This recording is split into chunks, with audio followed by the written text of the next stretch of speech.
Hi guys, I'm Sambatya. This is Sejumba. This is to most of my classmates and also Mr. Willie, right? Yeah. We're going to be talking about the American Revolution today and most of the events that happened in it. So, this is Oh. no, but so basically, uh, let's start with the Second Continental Congress. That was the Second Continental Congress in 1775 was in response to the Intolerable Acts. Some of you are asking, What are the intolerable acts? well, we were supposed to study this in class. I'm not in your freaking grade. Well, it's a good question. The Intolerable Acts were in response to the Boston Tea Party.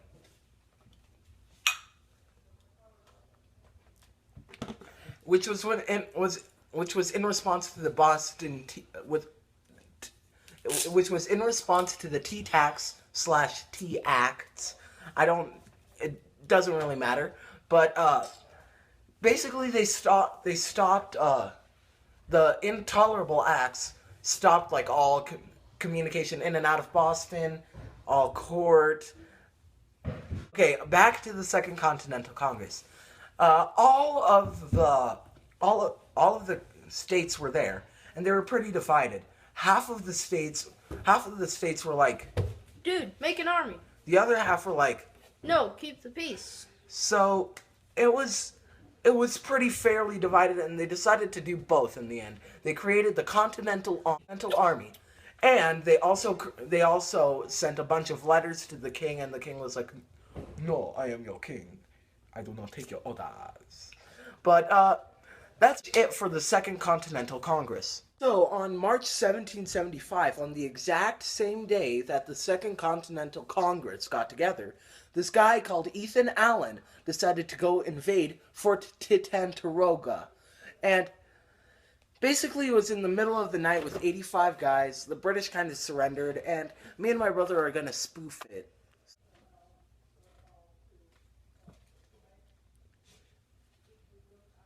Hey, buddy, wake up. Guess what? You just got invaded!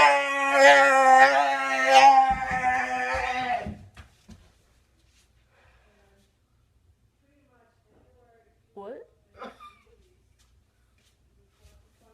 Next, we're going to be talking about the Battle of Bunker Hill. So basically, it was a battle that came in like 3 legs, right? So it was the British general, General Ho. Uh, but it took him 3 tries to finally overcome the Americans who were surrounding Boston, and their general told them not to shoot until the British were very, very close. That's where the quote "Don't shoot until you can see the whites of their eyes" comes into play in the American Revolution. So, yeah. That's pretty much it for the Battle of Bunker Hill. British victory! So, after the Battle of Bunker Hill in 1775, which I forgot to mention, in 1776, George Washington came with a bunch of troops and pretty much intimidated the British. And the British were like, "General, what time is it?" Time to scram.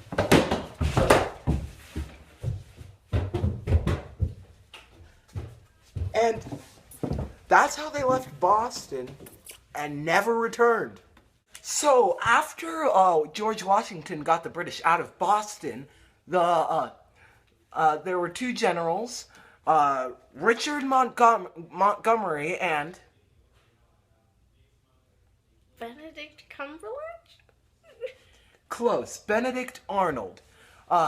They both went up and attacked Canada, and basically it was a pretty big attack. Not much about it, and they kind of attacked from the both sides, and the Canadians were like, "I don't know what's going on, eh?" And so, yeah, it was a pretty fun battle, right, Benedict? On to the Declaration of Independence, one of the most important documents in America, besides the the Constitution. So basically, on July 4th, 1776, the Third Continental Congress was like, okay, we need to tell the king that we're our own. This ain't working. Yeah, and so they made a Declaration of Independence. So, but saying like, if I said I was a shoe, like, hello world, I am this shoe. That's nothing. That's not the same as being this shoe. So the colonists still had had a long ways to. So the Battle of Long Island was. It's a Long Island. Well, so yeah, the Battle of the Long Island was basically more of a series of retreats on the American side. So it was How can you call it a battle if it's a series of retreats? Because it's America and we don't want to seem like cowards. And so basically, that sounds right. So basically it was just a series of American retreats ending in the British victory.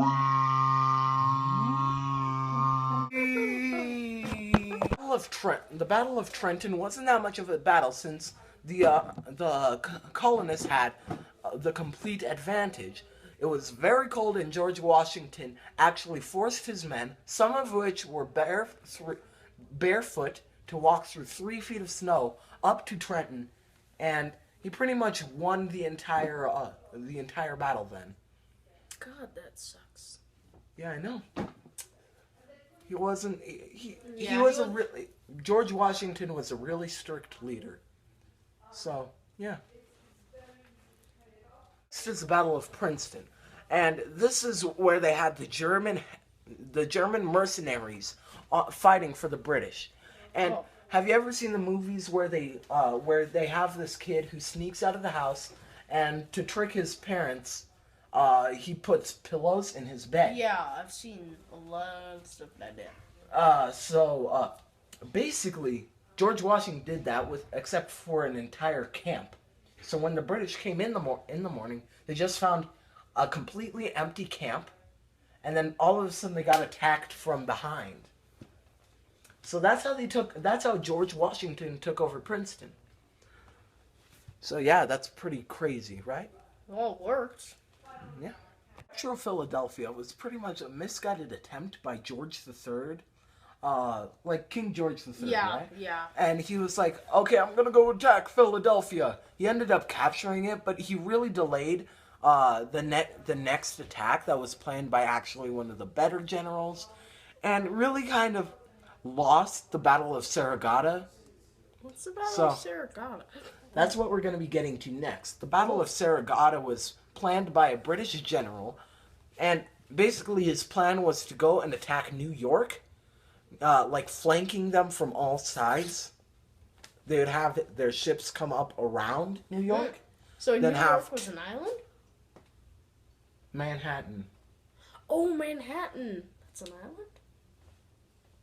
I don't know my geography stuff, so... Yes, it's an island. Cool. Okay. So, in 1778, the French decided to actually help the Americans in an underhanded way. Oh. The French actually, in the beginning, wanted to start off with, they really wanted Britain to end up being weak, right? Ah. But they did not know if the Americans were going to win or not, so they're like, I don't want to. But as soon as the Battle of Saratoga was won, right? The French were like, okay, let's actually make an alliance with the Americans. So, yeah. So, the Valley Forge thing was pretty much... It was basically a really bad winter for the colonial army. Officers, army, whatever. Well, yeah. Yeah. But meanwhile, the British were over there their town. Like la di da di da da. Yeah, they were dancing the winter away. But they loved it. But basically in the end, like a bunch of Americans started sending food. They started sending shelter and whatnot to the soldiers on the front line. So it didn't really contribute that much to the revolution. It just kind of boosted the people's hatred against the British. Basically, as the war progressed, the British started to move further and further south, and they ended up capturing Savannah. What is Savannah? Savannah is a town, I believe, in Georgia. Georgia? Yeah. The only state that did not participate in the First Continental Congress. Oh, yeah. Georgia! Yeah. And so basically, they took control of most of Georgia, actually, which kind of led to the setting of some of the final battles of the American Revolution? Yeah. Basically, while the Americans developed these war tactics called guerrilla tactics, and basically you had really fast hit and run kind of fights.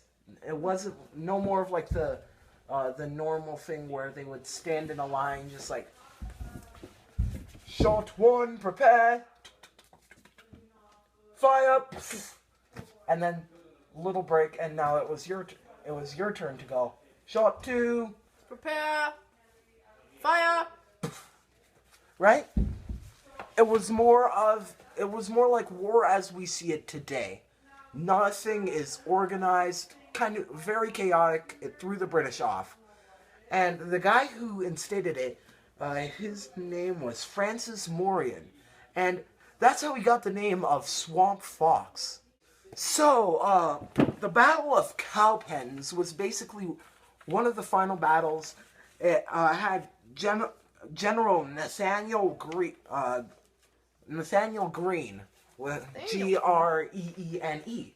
He was quite the general, and it was a really small, very intense battle. Was it colorful? Probably, seeing as there was red and blue. So, yeah. Blue! Victory!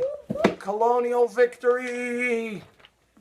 October 19th, 1781, the Battle of Yorktown started. And basically, it was the last battle of the Revolution. Afterwards, the British, the king was there just like, oh, why don't I keep on fighting? Parliament was like, we'll give you got two options, the easy way or the hard way. We're offering you the easy way. You want to take the hard way. So, they ended up going the easy way, as I said, and they made the Treaty of Paris, which basically said, okay, we're just going to say that the rest of America is pretty much ours. We're our own nation now, and except Florida, because nobody cares about Florida because the Spanish have Florida under their control. So, yeah, that's how the revolution ended in 1782 with the Treaty of Paris. Thanks for watching.